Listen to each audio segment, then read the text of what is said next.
M P Rajesh Thrithala. Sarang ഇതര ലൈനിലുണ്ട്. തൃത്താലയുടെ സ്ഥിതി എന്താണ്? പൊതുവിൽ പാലക്കാട് നിയോജക മണ്ഡലം അടക്കം. സന്തോഷ്,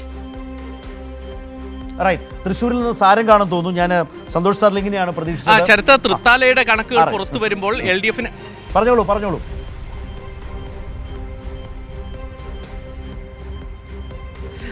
തൃത്താലയുടെ ഒന്നാം റൗണ്ട് പൂർത്തിയായി. ഒന്നാം റൗണ്ട് ആനക്കര UDF പഞ്ചായത്താണ്. അവിടെ ഒന്നാം റൗണ്ട് 14 ടേബിളിലായിട്ട് 10,740 വോട്ടുകളാണ് എണ്ണിയത്. ആ വോട്ടിയപ്പോൾ ഒരു നിമിഷം, പേരാവൂരിൽ KK ശൈലജ മുന്നിൽ എന്ന വിവരമാണ്. പേരാവൂരിൽ സണ്ണി ജോസഫ് പിന്നിൽ, പേരാവൂരിൽ KK ശൈലജ മുന്നിൽ എന്ന വിവരം കൂടി കാണുന്നു. പുതിയൊരു വിവരം പ്രേക്ഷകരുമായി പങ്കുവെക്കുന്നു.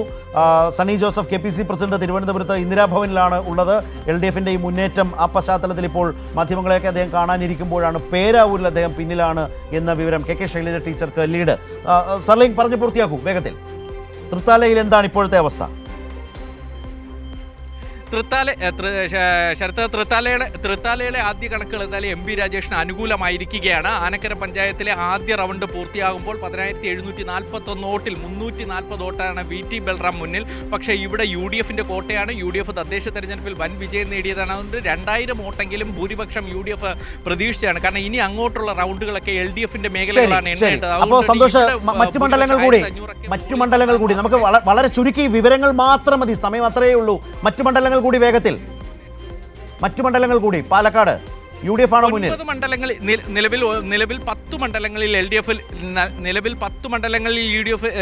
LDF ലീഡ് ചെയ്യുകയാണ്. 2 മണ്ഡലങ്ങളിലാണ് മണ്ണാർക്കാടും പാലക്കാട് മണ്ഡലം. പാലക്കാട് മണ്ഡലത്തിന്റെ ഒന്നാം റൗണ്ട് പൂർത്തിയായപ്പോൾ നേരത്തെ പ്രതീക്ഷിച്ച പോലെ തന്നെ ഒന്നാം സ്ഥാനത്ത് BJPയും 2ാം സ്ഥാനത്ത് UDFും 3ാം സ്ഥാനത്ത് LDFും എന്ന നിലയിലാണ്. 7 റൗണ്ട് വരെ നഗരസഭയാണ്. നഗരസഭയിൽ സ്വാഭാവികമായും BJP പ്രതീക്ഷിക്കുന്നുണ്ട്. പക്ഷേ പ്രതീക്ഷിക്കുന്ന വോട്ട് വർധനവ് ഒന്നാം റൗണ്ടിൽ എത്തിയിട്ടില്ല എന്നാണ് ഇപ്പോഴും. അതിനെക്കുറിച്ചും സർലിംഗ് വളരെ ക്ലാരിറ്റിയുള്ള വളരെ ചുരുക്കം സാധനം, ചുരുക്കത്തിൽ എല്ലാ വിവരങ്ങളും, എല്ലാ റിപ്പോർട്ടേഴ്സും അത് ശ്രദ്ധിക്കുക. ഇപ്പോൾ വന്നതിൽ കൃത്യമാണ്. പാലക്കാട് 7 റൗണ്ട് പാലക്കാട് നഗരസഭയാണ്. BJPക്ക് ലീഡ് നിലനിർത്താൻ കഴിയും, പക്ഷേ പ്രതീക്ഷിച്ച ലീഡിലേക്ക് എത്തിയിട്ടില്ല. പാലക്കാട് ക്ലിയറാണ് കാര്യം. അതുപോലെ തൃത്താലയിൽ ആദ്യ റൗണ്ട് UDF സ്വാധീന മേഖല, പക്ഷേ അവരുദ്ദേശിച്ച 2000-ൽ പരം ലീഡ് പ്രതീക്ഷിച്ചെടുത്ത് നാമമാത്രമായ ലീഡ് മാത്രം VT ബൽറാമിന്. LDF പ്രതീക്ഷകൾ തൃത്താലയിൽ കുറെ കൂടി ശക്തി പ്രാപിക്കുന്നു എന്നാണ് പറഞ്ഞത്. 10 ഇടങ്ങളിൽ LDF മികവുണ്ട് അവിടെ. പക്ഷേ സ്റ്റേറ്റ് ആകെ നോക്കിയാൽ, സംസ്ഥാനമാകെ നോക്കിയാൽ 93 ഇടങ്ങളിൽ UDF ലീഡ് നിലനിർത്തി മുന്നോട്ട് പോകുന്നു. അതിൻ്റെ ഒരു ട്രെൻഡ് എല്ലാ ജില്ലകളെയും ബാധിക്കാം. അത് നമ്മളിപ്പോൾ കൊല്ലത്ത് കണ്ടു കഴിഞ്ഞു. കൊല്ലത്ത് LDF വിജയിക്കുമെന്ന് ഉറപ്പിച്ച മണ്ഡലങ്ങളിൽ പോലും UDF ലീഡ് നേടി എന്നതുകൂടി നമ്മൾ കാണണം. മൂവാറ്റുപുഴയിൽ 4 റൗണ്ട് പൂർത്തിയായപ്പോൾ മാത്യു കുഴൽനാടന്റെ ലീഡ് കാര്യമായി വർദ്ധിക്കുന്നു. വൈപ്പിൽ LDF ലീഡ് തിരിച്ചു പിടിച്ചിട്ടുണ്ട്. 244 വോട്ടുകൾക്ക് MB ഷൈനി ലീഡ് തിരിച്ചു പിടിച്ചിരിക്കുന്ന ഒന്നാണ് വൈപ്പിനിൽ. കാഞ്ഞിരപ്പള്ളിയിലും LDF ഇപ്പോൾ ലീഡ് ചെയ്യുകയാണ് 192 വോട്ടുകൾ.